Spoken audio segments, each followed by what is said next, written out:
Joile Global Travels is a travel management company that was started in 2013, and we've been there and we've had a lot of experiences planning travels for a lot of people, and people have come to believe in us and believe in what we do, and we also want to say we appreciate them a lot.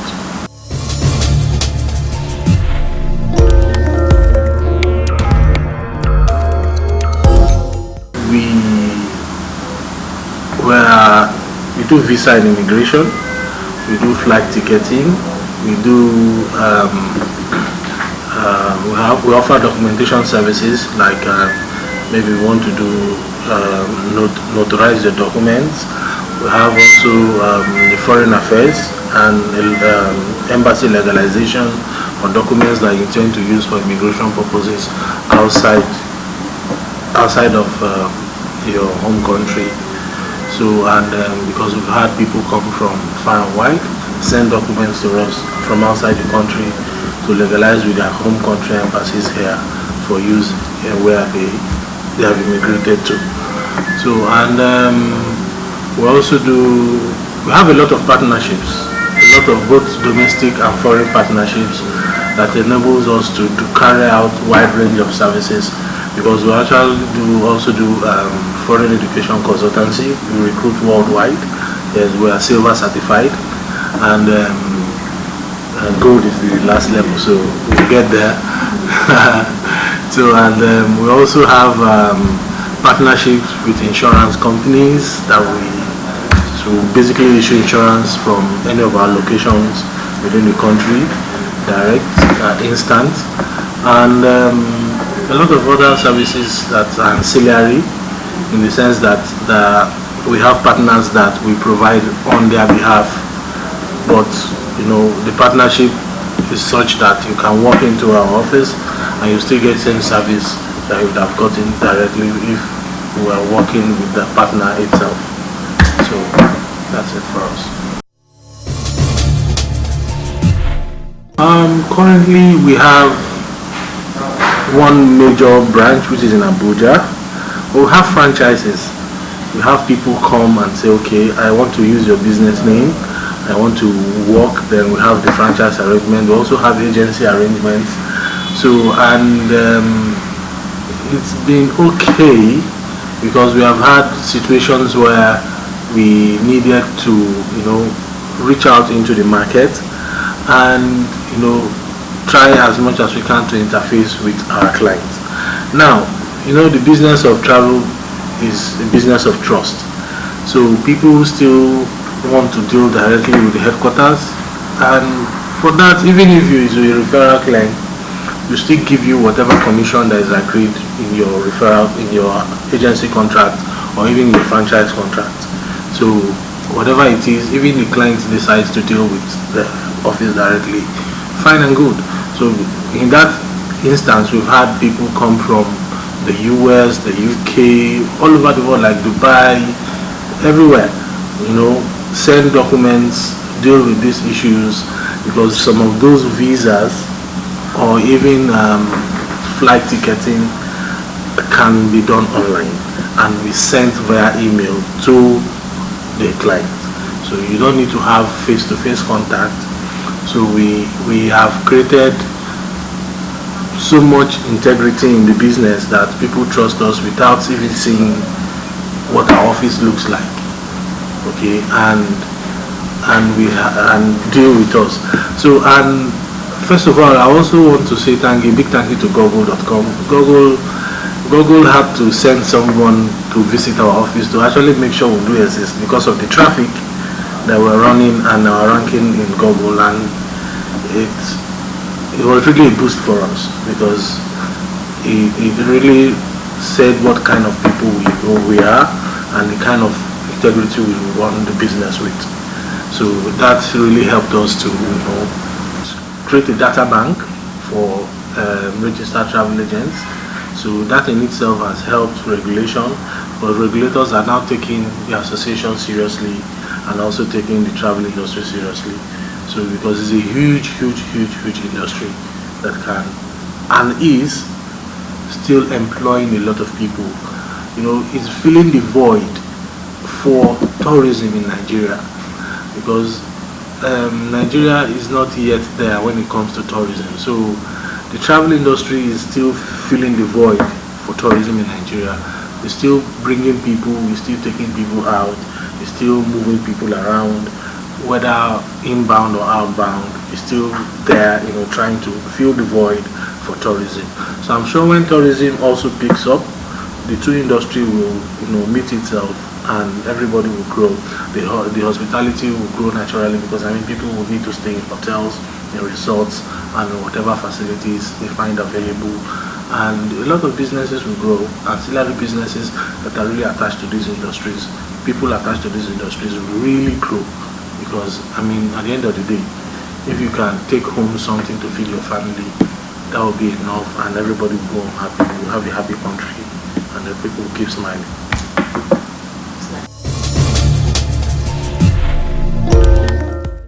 Government after government have made some sort of effort in trying to grow tourism in Nigeria. See, but tourism will be tourism when it is a core objective of the government, because tourism is one sector of the economy that really binds together every other thing you're doing in the system. If you have a thriving tourism sector, your transportation will grow astronomically. You get more fleets. You look at getting a national carrier. You look at creating more infrastructure. Right, there will be good road network, at least to link your hotels and your major tourism spots. Okay, so your infrastructure will grow. There will be revenue, because you can charge for whatever facilities you have, because you have people come into those places, and the hotels and everything will grow. So it's not like there is no blueprint, because I remember the former Minister for Tourism and Culture, Eden Duke, during the time of Jonathan, I just remember his name. I don't know who he served under. I can't remember who he served under. They developed a tourism roadmap for the country, and experts made inputs, stakeholders made inputs, and all of that. And successful governments have come and also tinkered with those documents. However, implementation is still a problem, because that is not the economic direct objective of successive governments. Because if we want to say, okay, we want to diversify the economy, then you should be looking at agriculture, tourism, all of that. But the scare, I feel that the scare for the government is this: if you want to invest in tourism, it means that your entire infrastructural network will need to grow along with the tourism. So, and they are still battling infrastructure. So, battling infrastructure deficit alone in Nigeria is at an alarming rate. So battling in infrastructure, I can say how long for a movement that is not supposed to take maybe 45 minutes. It took me 1 hour 45 minutes to get here. So you can imagine if I was a tourist here, what I would feel like. I would feel so used, so frustrated after getting through all this traffic just to come to the facility, and maybe there is no electricity in the facility, or maybe they need to run generator and all of that. So infrastructure in Nigeria is a big challenge. So the government will naturally, shy away from tourism, so as not to, begin to look for funds, or seem to be looking for funds to try, or whatever they can do to tackle the infrastructure deficit. So all of it is a holistic problem. And for tourism to strive in Nigeria, the government need to put it as a cardinal objective or economic objective of their agenda, or whatever they need to do. So until then, because it's only when you say this is my priority, that you now vote funds, you now budget funds for it, and maybe create or we get back the tourism ministry to stand on its own. Okay, so all of that will, will be a pointer to the fact that you're beginning to say this is a cardinal economic objective for my government. So the ministry will be a standalone ministry, and they will get their budget and they will get everything they need to do and interface with other ministries that are relevant to the industry. Wow. You see, the thing is, I feel that for one, I feel that we are really blessed because in a few years we've seen companies come and go, and surviving is being like what they say in the street. Now God will, you understand. But however, it's still God. However, it's still God because we've gone through times that we never knew that we would come out from, and we're coming out stronger. Yes, that we'll come through times that your whole system is put to the test, and we are still doing what we're doing, and we're still getting better out of it. So Joile Global came to limelight because we started solving problems that other people couldn't solve. And if you asked 1 in 10 of every travel agency where you can get good visa services, they will point towards our direction. So, and early on, I think in about our second year, we started ranking in Nigeria. So, and I woke up one morning, typed in our company name in Google, and I saw ranking. I was like, wow. So it's been good all the way, and dedication of a team. We've had very wonderful people come to work with us, and one thing we'll always say is that the money is not more important than this career that we have. Okay, because money and trust they go side by side. Because for someone to trust you means he wants to transfer wealth to you or money to you and all of that. So if you want to gain the person's trust, whatever you can do to give value to whatever money that has been given to you, you should as much as you can, protect that. So and that is what we are trying to do in every transaction that we do. People that have encountered us, we are not perfect. Okay, we are not perfect, but at least the little we have been doing has gotten us thus far, and we are praying to God that we'll see many more years in this industry, and be more prominent, do more works, get more clients to serve, and we are here to serve. I think our service is speaking for us already. So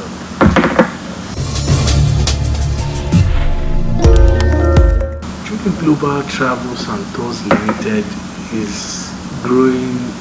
It's a company that's growing on its own. Let me explain.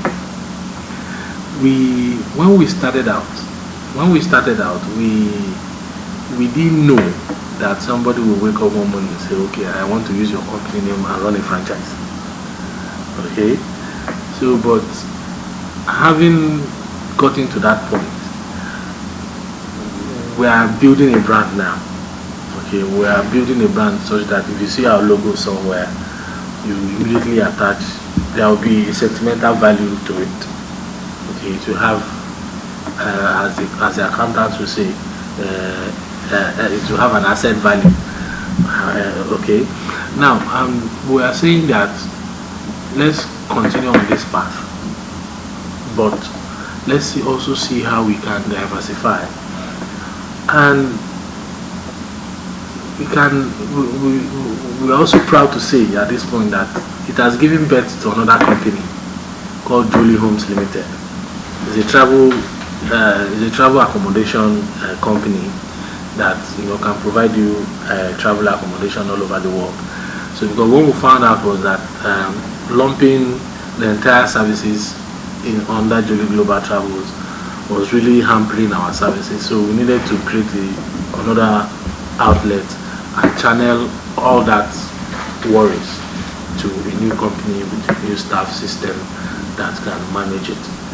Okay, so that they too can, they will concentrate on, getting people travel accommodation worldwide and getting people sorted.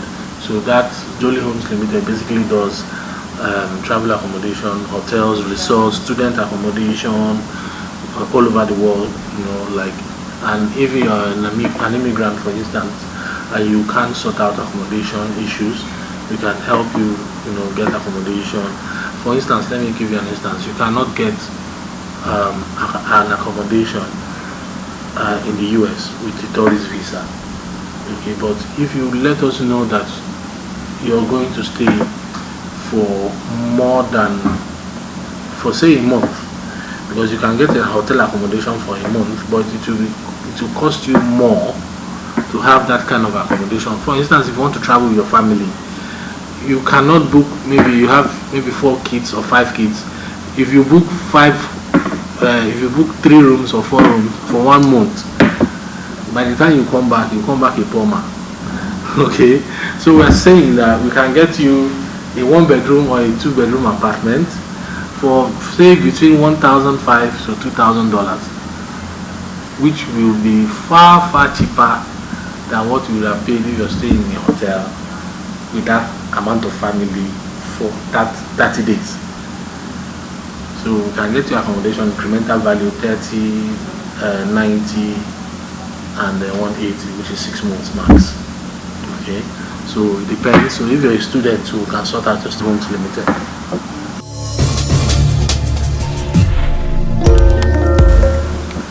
In the next 5 years, we would have moved from services to products.